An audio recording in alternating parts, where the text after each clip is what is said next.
বাড়ির মধ্যে ঢুকে অষ্টম শ্রেণীর ছাত্রীকে খুনের পর থানায় আত্মসমর্পণ যুবকের।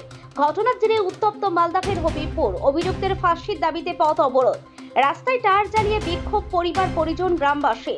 মালদাহের হবিবপুরের ইংলিশ মোহনপুরের ঘটনা। বৃহস্পতিবার রাতে মৃতার বাবা ও মা দুজনেই মেলায় আইসক্রিম বিক্রি করতে গিয়েছিলেন। বাড়িতে 7 বছরের ভাইকে নিয়ে ঘুমিয়েছিল মেয়েটি।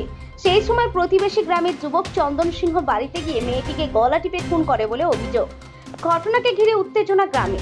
বাড়ির বারান্দায় মেলে ওই ছাত্রীর মৃতদেহ। ভাইকে ঘরের দরজা বন্ধ করে রাখা হয় বলে অভিযোগ।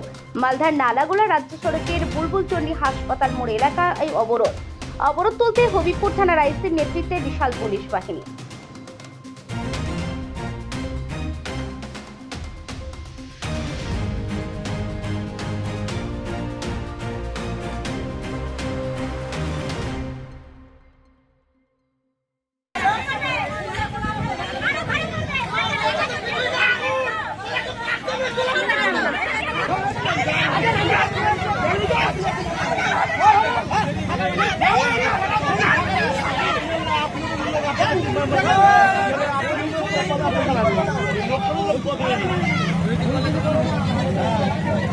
ঘরে ছিল কিনা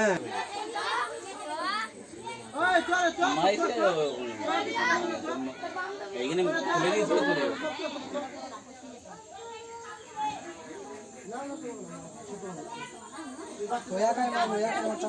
ওইটাই আমার যে কয়জন মিলে মেরেছে, কে গেছিল একা একা। আমরা মেলা করতে গেছিলাম, ছেলে মেয়েকে রেখে দিয়ে হরিশ্চন্দ্রপুরে 5 দিনের জন্য। আমরা শুনছি ফোন করে এরকম মহাদেব তো পড়েছিল বারান্দাতে, যেখানে আমরা রান্না করি। কি পড়েছিল? আমার বেটি। যে আমাদেরকে ফোন করে বলছে তাড়াতাড়ি আসো। এখানে এসে শুনছি মারা গেছে সব। কি মনে করছেন, এটা কেউ কি খুন করে ফেলে রেখেছে? হ্যাঁ, কেউ খুন করে ফেলেছে। এত তো কেউ তো হাতও দিবে না। এতদিন ধরে আমরা বাইরে মেলা করছি, দূরে দূরে মেলা গেছি। আপনার বাড়ি কোথায়? আমার বাড়ি হলো ইংলিশ কলোনি মোহনপুর। ওখানে মৃত অবস্থায় ছিল? হ্যাঁ, মৃত্যু অবস্থায় পড়েছিল। আমাকে ফোন করে বল, যারা মার্ডার করেছে তাদের জন্য পুরো শাস্তি ফাঁসি দেওয়ানো হয়। এটার জন্য আমি দেখতে চাই। আর 14 বছরের মেয়ে হলো, গার্ড স্কুলে পড়তো। ঘরে কে কে ছিল? ঘরে ছিল আর ভাই বোন ছিল।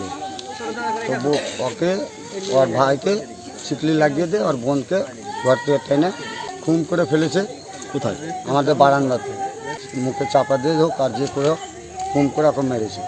ওদের জন্য পুরার জন্য শাস্তি হয়, ফাঁসির জন্য হয়। এই যে মেরেছে। আপনার নাম কি? আমার নাম হলো চন্দন সাহা। বাড়ি? বাড়ি ইংলিশ কলোনি মোহনপুর। কোন অঞ্চল? বুলবুলি অঞ্চল।